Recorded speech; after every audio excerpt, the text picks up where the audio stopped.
I have been so marginalised. We've been so left out, hated, discriminated against.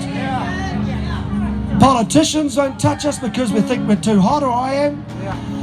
Yes, and White Ribbon were with us, and I know you want to take the issue up, and they pull out at the last minute because they want me to disappear. Then every other organisation gets a fright when they hear about the name Destiny Church or Brian Tamaki. And yet, dear God, I don't smoke dope, I don't sell meth. I haven't drank alcohol since I was 21. I'm not a criminal.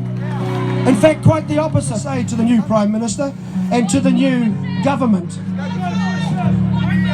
that I want to say to you that Destiny Church and their successful ministries that are happening, particularly with Man Up, reforming, sometimes the worst cases in society, and I say that respectfully, who have previously terrorised your neighbourhoods, are now being reformed to productive, working, employable, responsible fathers and mothers, and they are regaining again the hope of having a better future for them in this country of New Zealand. So I want to say to you, we want to work with you. Jacinda, we want to work with the government. We don't want to be pushed aside. I have never made ourselves, in a sense, in a position of thinking that we can do everything by ourselves, that we are a group that is exclusive, locked away, has cult status. Those things have been all made up by some people who were deluded at the moment and wrote about it and everybody believed it. We're the most open church I know.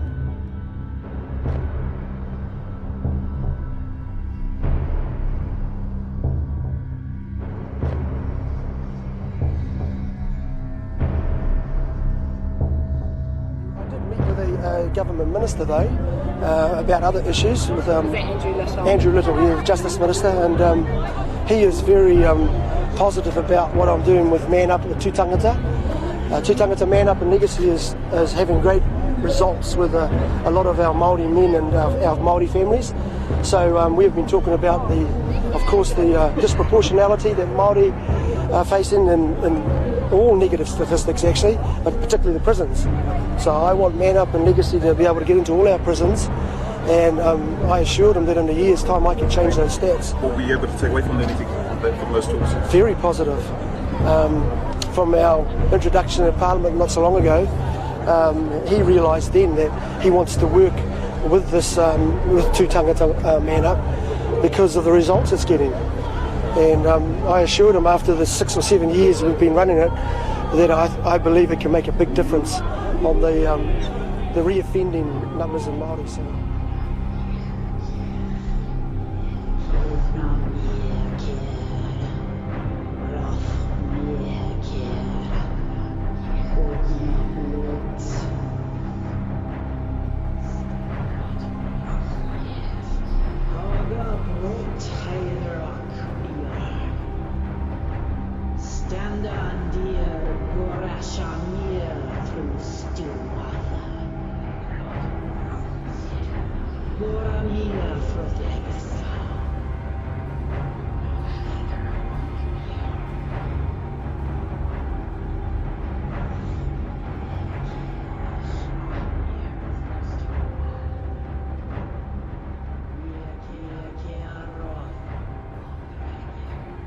I think it speaks volumes about the sort of person he is.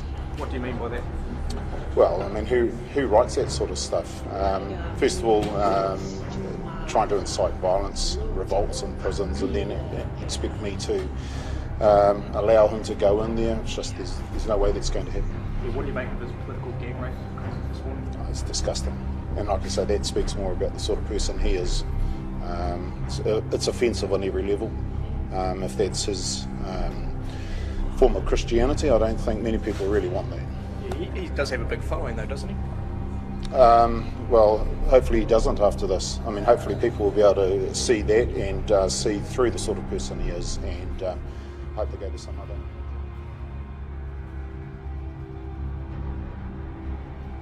I want to start by saying I am a mother, a grandmother, and a great-grandmother. I stand here as a Māori woman and a Christian. I stand here as a wife of 39 years with 40 years of experience helping thousands of New Zealanders through the ministry that I have built alongside my husband, Brian. Today I stand here as an extremely concerned New Zealander. Over the last 6 months, I have been watching the sort of things that have been taking place in the media and the direction that this country appears to be heading. I'm not happy. I am concerned. I am worried. For this reason, I will be leading the new party, Coalition New Zealand. It's nice that you've come. Thank you very much. I believe that this Labour government is taking our country in the wrong direction. Our Kiwi way of life is in danger. Our freedom, our values, our culture as a people, as we knew it, as New Zealanders living here, has been in danger because of the harmful policies that have been coming from this government. And as you know now today, that we have for some time been thinking about this launch of a political party from Waitangi weekend. I alluded to it, and subsequently with some of the discussion that I've had with people around me, we've come to this conclusion that we needed to launch officially a party now in the climate, the political climate that is actually the reality of why we need to do this. And so today, I believe you're going to see politics with teeth, because this is a party that's led by leaders, and I think that's something that's been lacking from the Labour Party and also a little bit from the National Party. But there's one thing clear about this party: it has leadership, and leadership is what's lacking right now. So I believe, as you are patient with us today, and we'll answer questions later, that this party is desperately needed right now in this country. So I believe that many of the silent majority of people out there have a vehicle to be able to express their voice. And I believe over the next ensuing months and leading up to the election, you will see that this is a party that more than just Christians will connect to. I believe the wider public of New Zealand are looking for a vehicle that can express what they feel about this present government. So that brings me to this, and I'd like to do something kind of interesting, because I think this is the first time, I think, in any political expression, that a husband and wife is actually standing together. So for 40 years, my wife and I have built this ministry, the church, and been on the coalface with the people. And I believe because of the time we have, plenty of time, that together this shows to a country that I believe has gone further away from family values. Because the cornerstone of any great nation is strong families. A father and a mother and their children and their grandchildren having the confidence that their future is going to be secure. At this stage, there isn't such a promise of security for our following generations.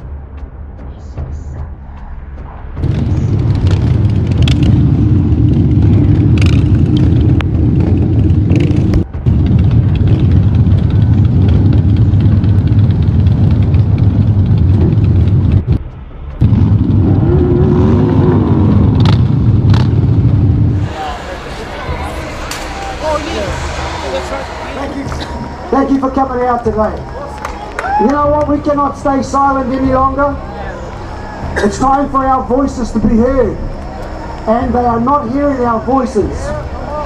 I've been around a long time in this country, born and bred, a native, and I find that every time I've voted in many elections, I voted believing the politicians that I put in there and the parties to represent us, that they would be listening to the voice of the people and sensitive to what the needs of the people are and the families that work hard every day in this country, giving their lives, raising their families, hoping that they would represent us better. But that has not happened.